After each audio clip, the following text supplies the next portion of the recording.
Guys, how are you doing? Welcome back to a brand new video. My name's Simon down here at JD Golf Academy, and I'm going to be reacting and commentating on my old trick shots. Haven't done them for a while, and I thought it'd be interesting to give you a bit of background, how I came up with them, how long they took, answer some of the questions. If you have any other questions, leave a comment below. I'll happily answer all questions. And if you aren't a part of the team yet, please subscribe. We're growing really quickly. It's very encouraging and very motivating, so thank you to everyone that's supporting the channel. It means a hell of a lot.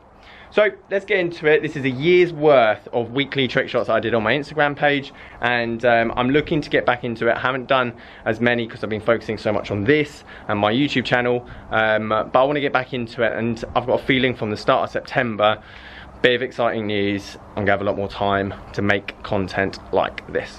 So let's get into the video. Okay, exciting. Here we go.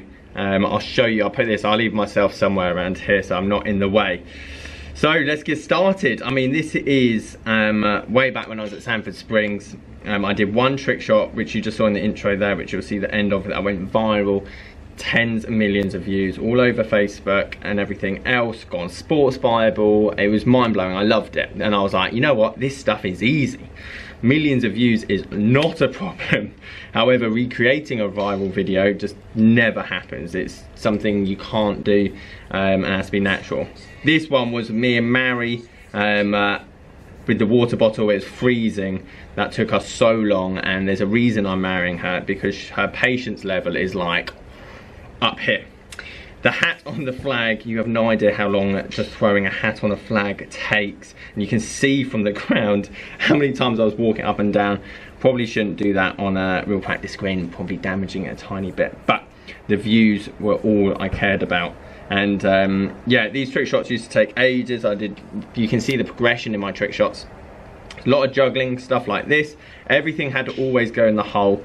That was like something I've always done. Has to go in the hole, and yeah, smugly takes off the old hat there and walks back in. This is me trying to recreate Coach Rusty and hole-in-one trick shots, start with the old hat stuff. And yeah, a bit of disclaimer, Coach Rusty doesn't like me. No idea, blocked me on Instagram for whatever reason, and I still to this day have no idea why. Anyway, I digress.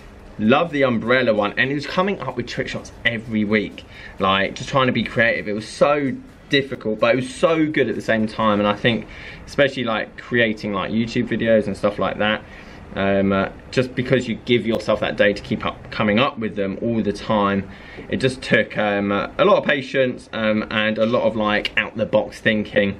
This is one of my favorite ones, flicking it. I love the little flick between the legs. I don't know, it's very easy for me, something that I can always do, but it looks quite good as well. And yeah, bam, in the hole. This was a great one. This is how good my job was when I was at Sanford. I was actually off this day. It was winter, and bam, straight in the hole, in the cup even with the ping pong ball. And then later that week, because I'd had the idea of hitting the ping pong ball into the cup, I tried with a shot glass, and yeah, you don't necessarily know if they're gonna work, but you just keep on doing it and then hoping that it will work. And yeah, the one in the pro shot, love that one, because everyone was in the shop as well, and yeah, we just went mental when that one went in. But then again, like, I find that's one of my best like trick shots, and it just didn't do that well. And some of my easiest trick shots, here you go, Mary again with the old marshmallow in the mouth. I hit her so many times in the face. Again, there's a reason why she's a keeper. And then I like this one, foot wedge shot. Again, I kind of like, some weeks I only like, oh no, it's Friday, I need to get out a video, I just need to come up with something. And what I started realizing is like the caption and the title, like tag your friends, or tag your friend that always uses his foot, or foot wedge, or whatever it is, they're the ones that do well. So I kind of started thinking of captions more than the actual shot. This one was my second best trick shot. And again, it's not a difficult shot, but because of the setup and me walking off and getting the ball, it just looks like I did it first time. It looks natural, even though it's all staged and fake.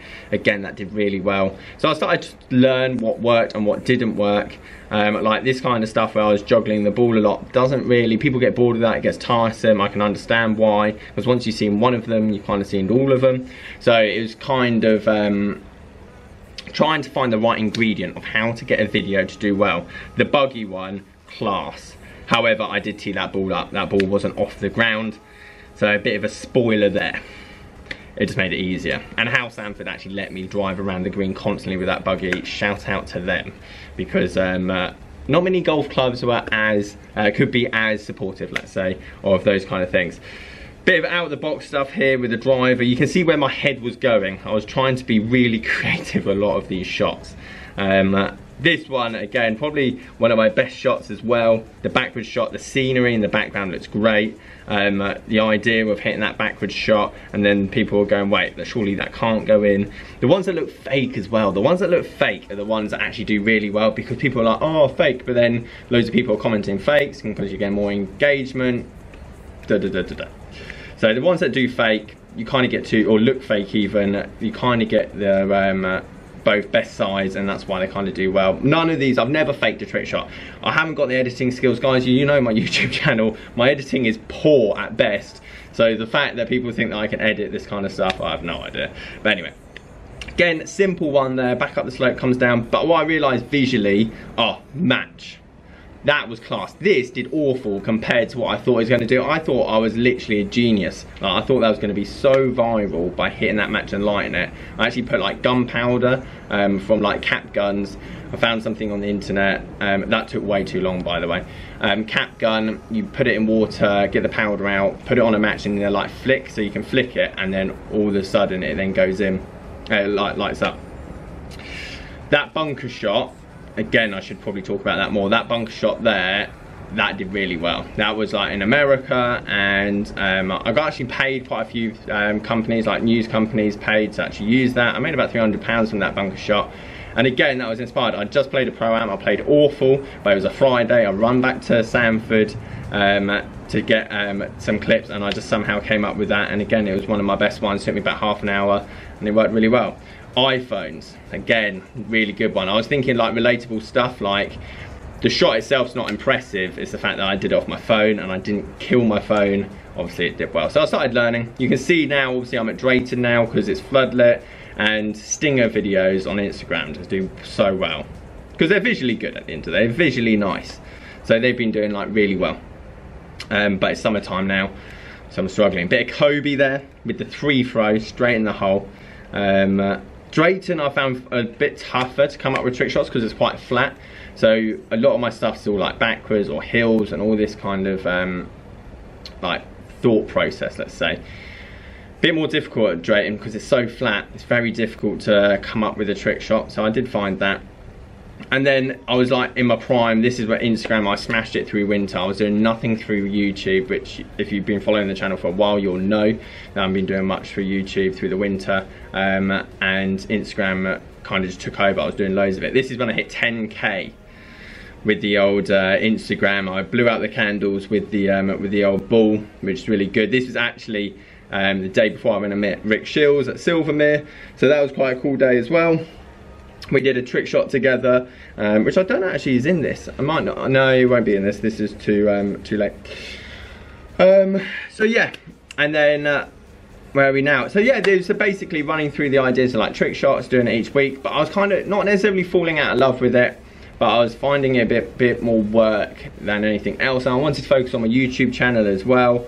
This did really well. That flip club shot. Oh, this is why. That's the one that Coach Rusty blocked me on, because it was very similar to what hole-in-one trick shots did. I credited him, I said inspired by, all this kind of stuff. It did really well. I remember Coach Rusty then blocking me after that for whatever reason, I don't know.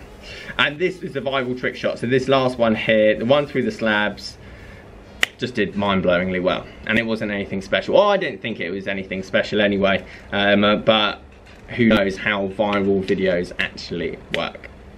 And a bit of celebration. So guys, that's it.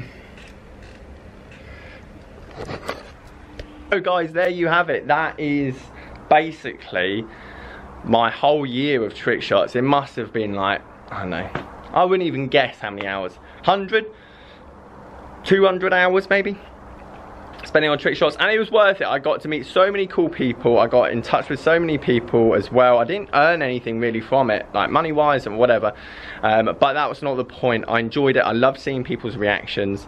I need to get back into it. I've got so many good ideas, which obviously I can't tell you, but got so many good ideas, but it's just finding the time. It is literally time. And the thing I love about YouTube is that if I spend time creating a video, by the end of it, I will have a video.